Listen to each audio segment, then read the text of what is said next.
मी लग्नात फूल उधळताना पाहिलं असेल, पण कुणी जर लग्नात पैसे उधळत असेल तर ते पण लाख नाही कोटीमध्ये, तर तुम्ही काय म्हणाल?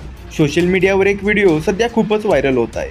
यात एक पंजाबी लग्नात तब्बल 8.5 कोटी रुपयांची उधळण करण्यात आली आणि अक्षरशः नोटांचा पाऊस पडताना दिसतोय.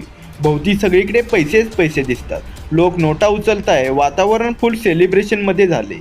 डीजे, डान्स, डेकोरेशन सगळं ग्रँडपणानं होतं. पण इथेच एक प्रश्न उभा राहतो, हा आनंद आहे की दिखावा? जिथे अनेक लोक बेसिक गरजांसाठी संघर्ष करतात, तिथे लोक पैसे उधळताना हे योग्य आहे का?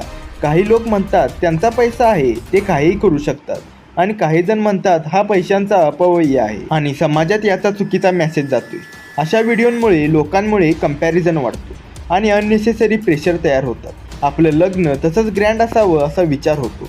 पण काही सांगायचं झालं तर लग्नात व्हॅल्यू पैशाची नाही तर नात्याची असते आणि सिम्प्लिसिटी कधीकधी लक्झरी नाही तर साध्या साध्या गोष्टींमध्ये येते. तुम्हाला काय वाटतं? 8.5 कोटीची उधळण योग्य आहे का?